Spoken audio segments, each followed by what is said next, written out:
My name is Justin Stevenson. I'm the owner, co-owner, and senior creative director at a sort of medium-sized digital design firm. It's a motion graphics firm essentially, but we do a lot of different things. I primarily, at this point, operate less in a sort of a production role and more just as a creative director. The Ted Nugent Show is actually a great example of a project that I was kind of heavily involved with. The client there was a show that they were producing called, Ted or Alive. And this show was essentially a reality show in which city slickers were being brought to Ted's ranch in Michigan, and Ted would sort of run them through a bunch of grueling wilderness exercises that were borderline torture.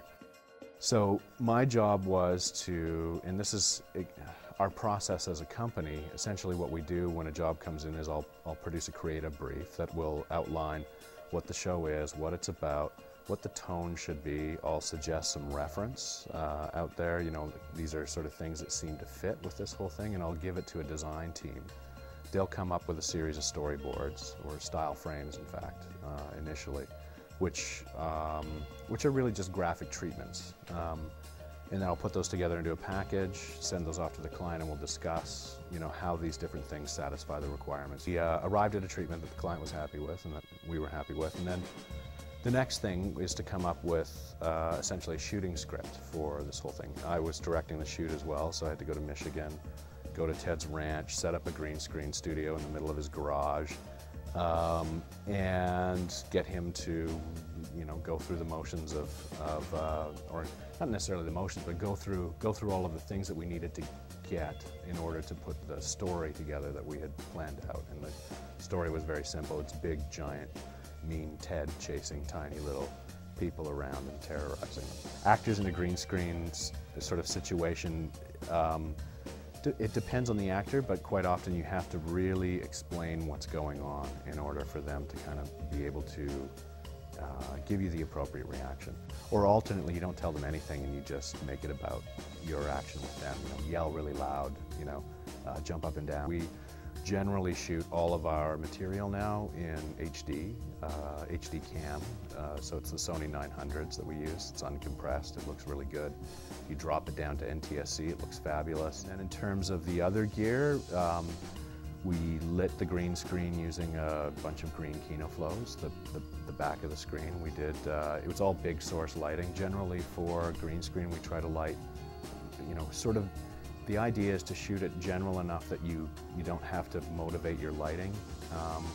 But if you do want motivated lighting, you hint at it. So if we want the light coming from this side, we wouldn't light like the light's coming from that side. We'd light it a little bit like the light's coming from that side. And that way, if you want to tweak it in compositing, you've got a little bit of an edge there that will just assist, you know, help you push it in that direction.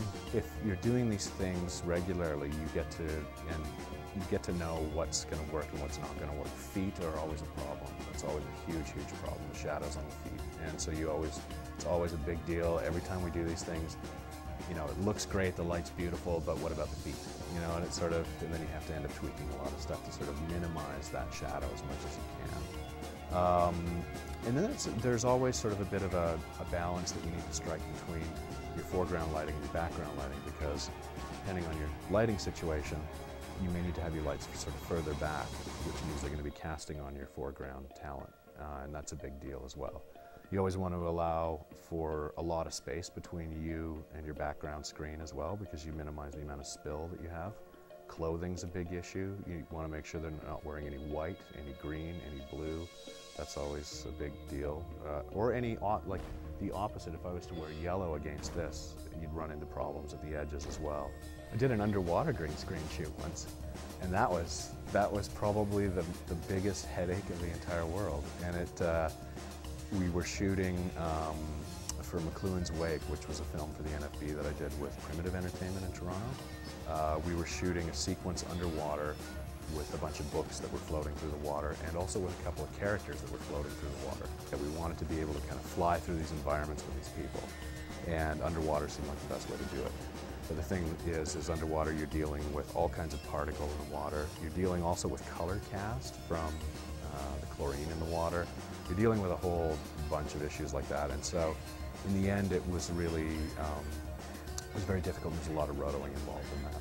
There's technical challenges to all these things, but there's always also the sort of strategic challenge of the day, like how am I going to get all my shots? You know, how am I going to get the great performance from the talent? How am I going to sort of make this thing work really, really well? And the big deal is you want to make sure that you're working with a crew that is good and you trust, and you want to make sure that that you're not so worried about all of the technical stuff, and that you're sort of able to focus on the actual creative of the job and getting the best performance you can, and getting them sort of, allowing yourself the room if you have an idea on the day, or the talent has an idea, or your DP has an idea, that you can sort of explore it.